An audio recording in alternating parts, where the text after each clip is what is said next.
करनाल पहुंचे मुख्यमंत्री नायब सिंह सैनी ने कांग्रेस को आड़े हाथों लिया। उपचुनाव के लिए कांग्रेस उम्मीदवार त्रिलोचन सिंह और भूपेंद्र सिंह हुड्डा पर भी उन्होंने तीखा हमला किया।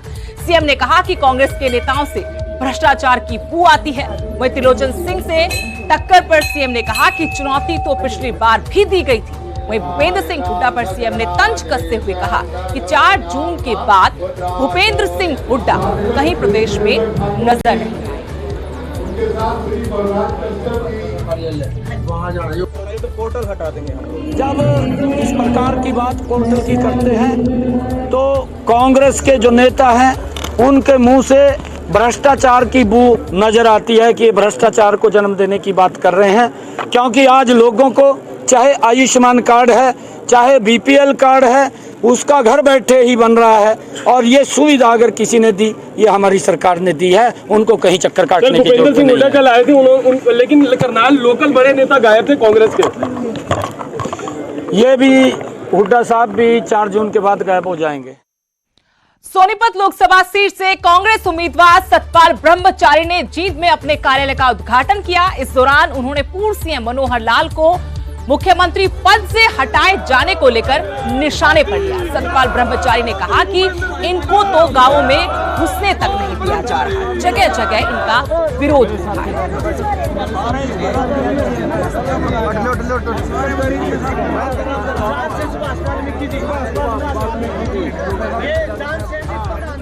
मुझे सोनीपत में नामांकन शुरू किया, जिसमें हजारों की संख्या में लोग थे, हजारों तो गाड़ियां थी और 20,000 आदमी के आसपास आज सोनीपत में था।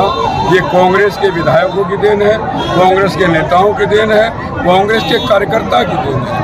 सतपाल ब्रह्मचारी का कुछ नहीं। इसकी टक्कर में कोई 1 मिनट उनको गाँव में घुसने नहीं दिया जा रहा है। इससे बुरा क्या हाल होगा? जो सीएम चुनाव से पहले हटा दिया हो, उसकी क्या गति होगी? आप सब महाराज जी, भीड़ तो आपके साथ जुट रही है, वोट भी ले पाएंगे क्या? मैं जब भीड़ होगी तब वोट मिलेंगे।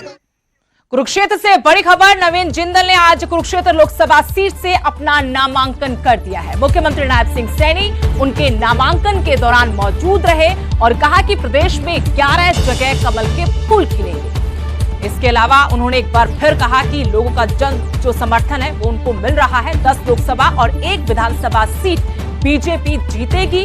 भाजपा प्रत्याशी विकास के बूते जीत हासिल करेंगे। कुरुक्षेत्र लोकसभा से नवीन जिंदल भी बड़े मार्जिन से जीतेंगे। सीएम सैनी ने देश हित में वोट करने की अपील की।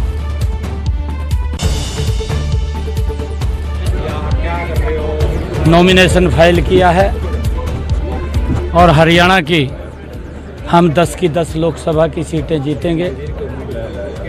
पूरी लोकसभा में, पूरे हरियाणा प्रदेश में, पूरे देश में एक ही माहौल है कि नरेंद्र मोदी जी ने जो गरीब के हित में योजनाबद्ध तरीके से लाभ पहुंचाया है, और आज इस बात को लेकर के पूरे देश में, पूरे प्रदेश में एक पॉजिटिव माहौल है नरेंद्र मोदी जी के प्रति।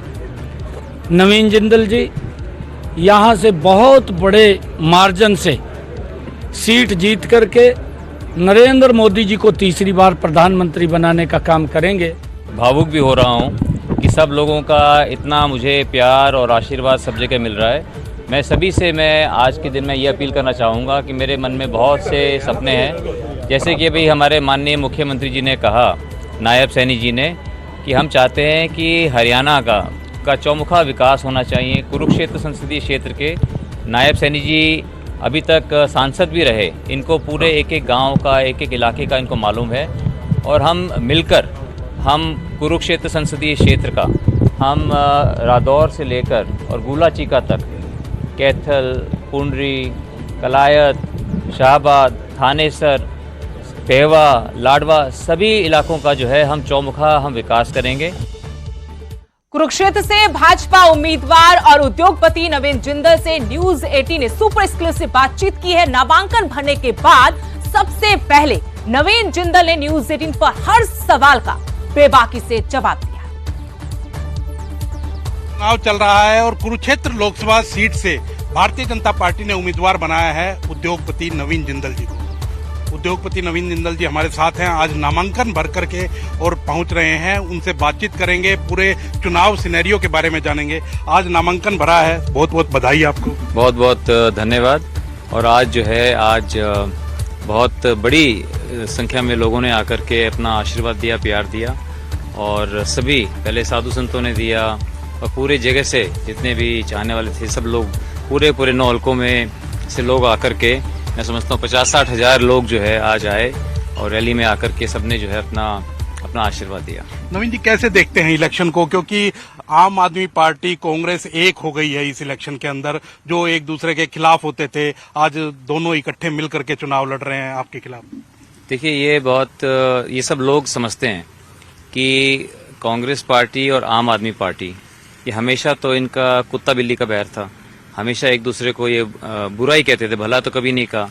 और आज जो है सिर्फ सत्ता हथियाने के लिए वो सिर्फ एकजुट एक साथ आए हैं, तो इसलिए ये सिर्फ जो है सत्ता हथियाने के लिए साथ में आए हैं। इनकी कोई विचार कोई आपस में मिलते नहीं है और लोग बाग, इसलिए लोगों ने इनको नकार दिया है। लोग बाग इनको समझते हैं कि इनके पल्ले कुछ नहीं है, तो इसलिए लोगों को इनका, मुझे लगता है, कोई आशीर्वाद नहीं मिलेगा। अभय चौटाला भी हैं, मैदान के अंदर हैं, उनका कैसे रोल देखते हैं आप? वो कह रहे हैं कि मैं तो दोनों को हरा दूंगा। देखिए, अभय चौटाला जी बड़े भाई हैं और अभय चौटाला जी भी बहुत वो मजबूत कैंडिडेट हैं अभय चौटाला जी, और उनका एक यहाँ पर उन्होंने काम भी किया हुआ है और सभी जगह उनके समर्थक भी हैं, तो इसलिए अभय चौटाला जी भी एक मजबूत कैंडिडेट हैं। कैसे देखते हैं, क्योंकि आपका एक लंबा सफर रहा है, क्योंकि कांग्रेस से आप यहीं से 2 बार सांसद रहे, अब भारतीय जनता पार्टी की टिकट पर चुनाव लड़ रहे हैं, क्या लोगों में कोई गुस्सा है, रोष है, या वही नवीन जिंदल की जैसे 2 बार आशीर्वाद दिया वैसे ही देंगे? तो मैं कहूँगा कि 90 से 95% लोगों ने तो ये कहा जी अब आप ठीक जगह आ गए, आपने जो है बहुत अच्छा कदम उठाया। लेकिन कुछ लोग जो कांग्रेस से जुड़े हुए हैं और कांग्रेस में रहना चाहते हैं, उनको बहुत दुख भी हुआ। तो ऐसे भी 5-7% ऐसे लोग भी हैं जिन्होंने ये बोले कि जी हम तो बहुत रोए कि आप क्यों चले गए। तो मैंने कहा, मेरे लिए पार्टी से बड़ा देश है। मुझे लगता है कि भारतीय जनता पार्टी, माननीय नरेंद्र मोदी जी के नेतृत्व में देश आगे बढ़ेगा। उन्होंने हमें एक विकसित भारत का सपना दिखाया है, और मैं जब इतना बड़ा एक देश में क्रांति हो रही हो, मैं उसमें पीछे नहीं रहना चाहता। मैं लोगों के लिए काम करना चाहता हूँ, मैं देश के लिए काम करना चाहता हूँ। तो इसलिए मुझे ये जो मौका मिला है कि मैं लोगों के आके सेवा कर सकूं माननीय नरेंद्र मोदी जी के नेतृत्व में, तो ये मेरे लिए बहुत बड़े सौभाग्य की बात है।